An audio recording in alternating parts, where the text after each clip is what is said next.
everyone, welcome back to Away We Go Cruising. Today we are diving into a major update for the Royal Caribbean Group's loyalty program. We're talking about the brand new Points Choice program. If you've ever felt locked in to one cruise line just to keep your perks, this video is for you. We did the math and have a chart that shows which selection is best for you in your personal scenario. First, let's get into how the program works.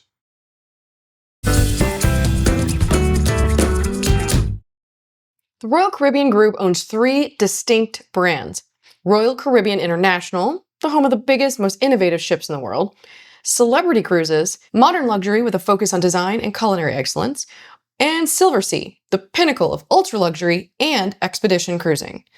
Before now, your points were stuck where you earned them. But with Points Choice, for sailings after January 30th, 2026, you now have the power to decide where your loyalty grows by selecting where the loyalty points for your cruise get applied. If you want to cruise on Royal Caribbean and apply those points to Celebrity Cruises Captain's Club, okay. If you cruise on Silversea and want to use that sailing to increase your Royal Caribbean Crown and Anchor points, no problem. So how do you actually do it? It's a simple online form. You'll use the Royal Caribbean or Celebrity app, or you can log into the account on their respective websites. There's a dedicated Points Choice request form, which we will link in the description for this video. You simply select the sailing you just completed or are about to go on, and choose which of the three loyalty programs you want those points to land in: Crown and Anchor Society, Captain's Club, or Venetian Society. You'll have to have an account with a loyalty program of your choice before you make your selection. Just a side note, if you're cruising on the line where you want your points to stay, you don't have to do anything. Your points will automatically apply to the correct line where you sailed. If this info is helpful so far, do us a favor, hit that like button for this video. Timing is everything here. You can submit your transfer request anytime from the moment you book your cruise up until 14 days after your cruise ends. Once you hit submit, it takes about 30 days for those points to convert and apply to your chosen status. Just remember, once you make your choice for that specific sailing, it's final, so choose wisely. Now, why is this a big deal? It's all about the status match. Royal Caribbean Group recently aligned their loyalty tiers. This means if you're Diamond on Royal, you are automatically Elite on Celebrity. By using Points Choice, you can strategically level up the program that gives you the best perks. For example, if you're close to hitting a higher tier on Celebrity, but prefer sailing on Royal Caribbean's newer ships, you can sail on Royal, but send your points you earned to Celebrity to bridge that gap.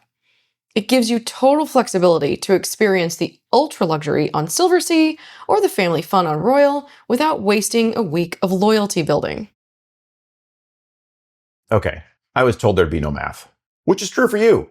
We did the math for you. Here's a caveat. If you're already deep into a loyalty program, for example, if you're Diamond Plus on Royal, it is likely better to funnel all your points to Royal.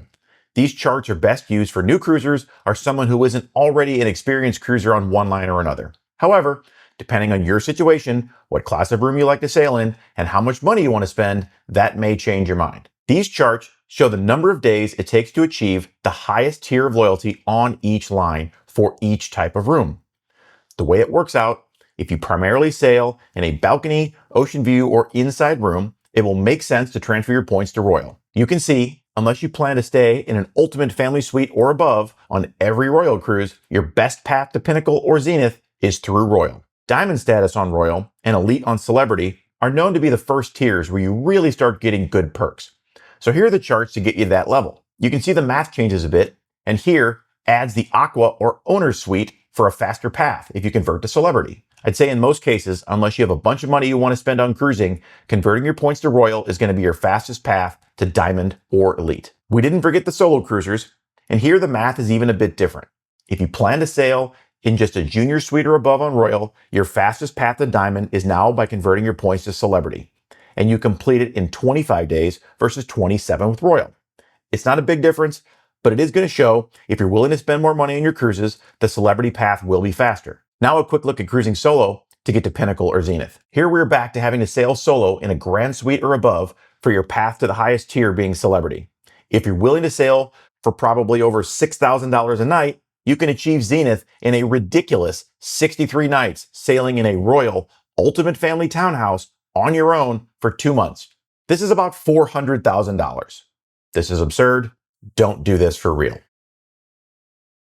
We submitted our points choice request while on board our celebrity cruise and had no issues getting the required information or getting it submitted. As you can see in this video, it really is a very easy process. The question is, did it work? Well, for Kara, not exactly. Her points choice selection was seemingly not properly processed, and her points for our cruise ended up on her celebrity account. A reasonably quick phone call to the loyalty club seems to have fixed the issue, but we'll see when those points migrate back over to Royal. My account has not had any points added to Celebrity, which seems to bode well for them showing up on Royal.